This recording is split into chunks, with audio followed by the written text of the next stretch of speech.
Hello friend, welcome back to my YouTube channel. आज हम लोग इस वीडियो में कक्षा 10वीं हिंदी गोधुली के अध्याय 1 के जिसका नाम है श्रम विभाजन और जाति प्रथा, जो कि एक क्या है तो एक निबंध है। और इसके लेखक कौन है तो भीमराव अंबेडकर। आज हम लोग इस वीडियो में इस अध्याय श्रम विभाजन और जाति प्रथा का टोटल ऑब्जेक्टिव क्वेश्चन को करेंगे। आप शुरू से अंत तक बने रहिएगा ताकि जितने भी ऑब्जेक्टिव क्वेश्चन के हैं इस अध्याय से एक भी आपका एग्जाम में न छूटे। तो आइए चलिए शुरू करते हैं। पहला सवाल है हमारा, डॉक्टर अंबेडकर किस वर्ग के परिवार में जन्म लिए थे। तो डॉक्टर भीमराव अंबेडकर किस परिवार में जन्म लिए थे, तो वो दलित वर्ग में जन्म लिए थे। ऑप्शन नंबर सी, वे दलित वर्ग में उनका जन्म हुआ था। हमारा अगला सवाल है, पेशे का दोष पूर्व निर्धारण करती है, यानी कि पेशे से जो इसका निर्धारण करती है कौन करता है, तो जाति प्रथा। जाति प्रथा जो है वो पेशे का दोष पूर्ण निर्धारण करती है। नेक्स्ट हमारा सवाल है, जाति प्रथा भारत में बेरोजगारी का एक कारण बनी हुई है। यानी जाति प्रथा जो है वो भारत में बेरोजगारी का कैसा कारण बना हुआ है, तो प्रत्यक्ष कारण बना हुआ है और प्रमुख कारण, यानी कि प्रत्यक्ष और प्रमुख दोनों कारण बना हुआ है। तो option number C is the right answer. क और ख, यानी कि प्रमुख और प्रत्यक्ष कारण बना हुआ है कौन, जाति प्रथा बेरोजगारी का। नेक्स्ट है 4 नंबर, डॉक्टर अंबेडकर की दृष्टि में भाईचारे का वास्तविक रूप कैसा होता है। यानी जो हमारे लेखक डॉक्टर भीमराव अंबेडकर का लिखा हुआ है उनका कैसा भाईचारे का रूप कैसा होना चाहिए, तो दूध और पानी के मिश्रण की तरह भाईचारे का रूप होना चाहिए। Option number B. Next question है, डॉक्टर अंबेडकर का जन्म कब हुआ। तो डॉक्टर अंबेडकर का जन्म कब हुआ था, तो 14 अप्रैल 1891 में उनका जन्म हुआ था। अप्रैल यहाँ पर है, 14 अप्रैल 1891 में उनका जन्म हुआ था। Option number D. अगला हमारा सवाल है, डॉक्टर भीमराव अंबेडकर का जन्म कहाँ हुआ, यानी कि उनका जन्म कब हुआ था, तो 14 अप्रैल 1891 में। और कहाँ पर हुआ था, तो महू मध्य प्रदेश में उनका जन्म हुआ था। Option number A. अगला सवाल है हमारा, भीमराव अंबेडकर के चिंतन और रचनात्मक के मुख्यतः कितने प्रेरक व्यक्ति रहे।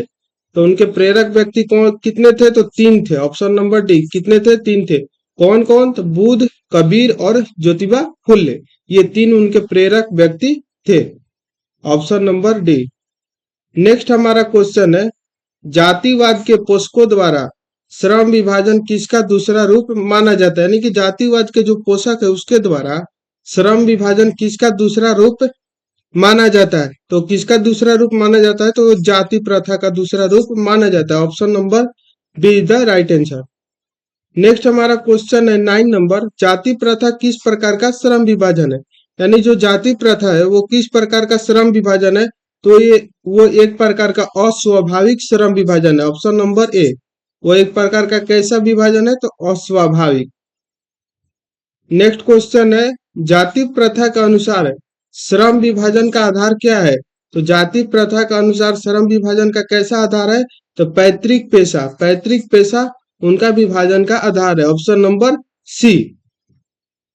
हमारा अगला सवाल है, श्रम विभाजन और जाति प्रथा शीर्षक किनके द्वारा हिंदी में रूपांतरित है। यानी कि श्रम विभाजन और जाति प्रथा जो है इसको हिंदी में किसने रूपांतरित किया था, तो किसने किया था, तो ललई सिंह यादव ने किया था। ऑप्शन नंबर सी, इसको ललई सिंह यादव ने हिंदी में रूपांतरित किया था। Option number C. हमारा अगला सवाल है, जाति प्रथा मनुष्य के पेशे को किस प्रकार प्रभावित करती है। यानी जो जाति प्रथा है वो मनुष्य को पेशे को किस प्रकार प्रभावित करती है। तो ये क्या करता है जाति प्रथा ना, कि मनुष्य को क्या करता है, जीवन भर के लिए एक पेशे से बांध देता है। ऑप्शन नंबर बी, यानी कि जो जिस जाति से है उस वैसा ही काम करेगा। नेक्स्ट हमारा क्वेश्चन है 13 नंबर, विडंबना का क्या अर्थ है। तो विडंबना का अर्थ क्या होगा, तो विडंबना का अर्थ होगा अवलंबन। Option number C. Next question है, सच्चे लोकतंत्र का प्राय है। यानी कि सच्चे लोकतंत्र का किससे प्राय है, तो भाईचारा से इसका प्राय यानी संबंध है। सच्चे लोकतंत्र का किससे संबंध है, तो भाईचारा से संबंध है। Option number C. हमारा नेक्स्ट क्वेश्चन है, भीमराव अंबेडकर की मृत्यु कब हुई थी।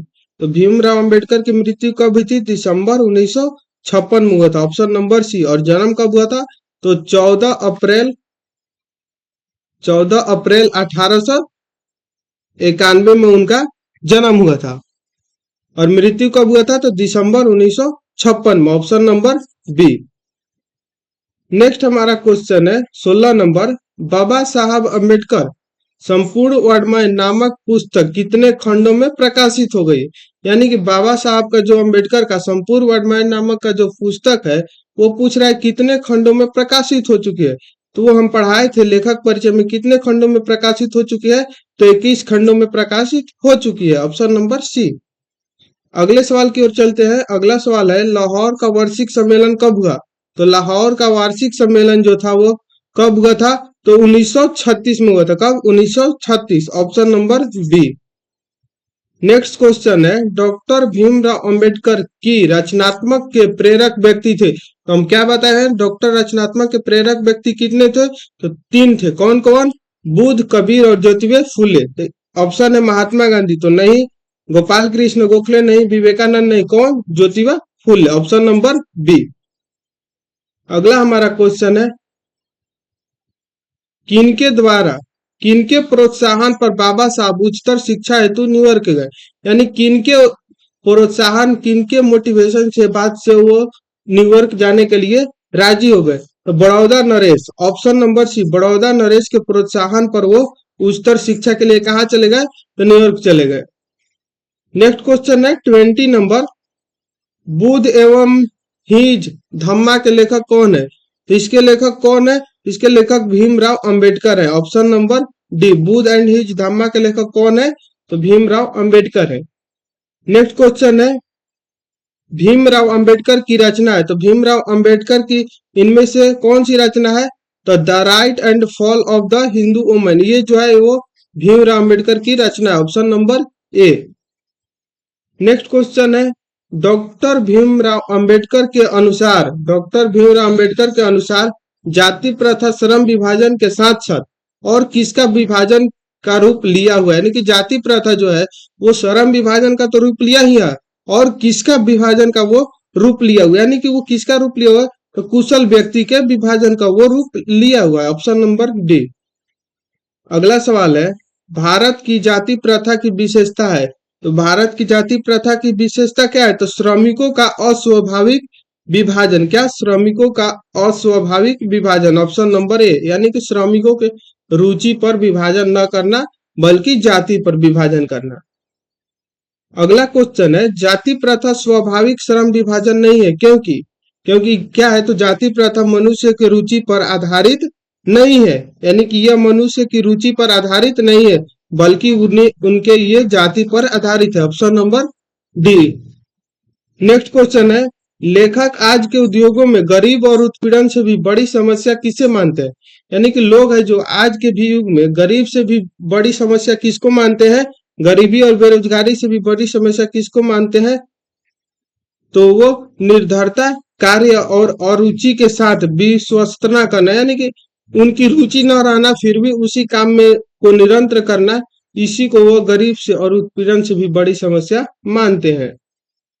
नेक्स्ट क्वेश्चन है कौन सी व्यवस्था मनुष्य के प्रशिक्षण अथवा उसकी निजी क्षमता को विचार किए बिना ही उसकी पेशा निर्धारित करती? यानी कि कौन सा ऐसा व्यवस्था है जो मनुष्य के बिना पूछे अथवा उसकी निजी क्षमता के बिना ही उसका पेशा निर्धारित कर दिया जाता है? तो ये कब होता है? ये जाति व्यवस्था में होता है। किसमें? तो जाति व्यवस्था में, ऑप्शन नंबर ए। अगला है आधुनिक मनु कहा गया है। तो आधुनिक मनु किसको कहा गया है? तो भीमराव अंबेडकर को कहा गया आधुनिक मनु, ऑप्शन नंबर डी।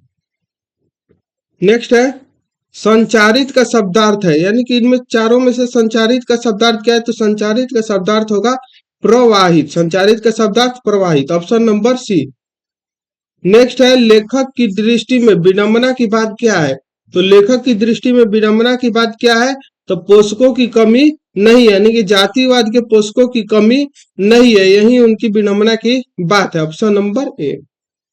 अगला सवाल है लेखक की दृष्टि में आदर्श समाज कैसा होना चाहिए? तो लेखक की दृष्टि में आदर्श समाज कैसा होना चाहिए? जिसमें स्वतंत्रता हो, समानता हो और भातृत्व का भाव, यानी कि आजादी हो, एक समान हो और भाई की तरह सब रहते हो, ऐसा भाव होना चाहिए, ऑप्शन नंबर ए। नेक्स्ट है लेखक बेरोजगारी का प्रमुख और प्रत्यक्ष कारण किसे मानते हैं? तो लेखक बेरोजगारी का प्रमुख और प्रत्यक्ष कारण किसको मानते हैं? तो तो किसको? जनसंख्या को नहीं, जाति प्रथा को। ऑप्शन नंबर सी, वो जाति प्रथा को सबसे प्रमुख कारण मानते हैं। बेरोजगारी का प्रमुख कारण क्या है? जाति प्रथा।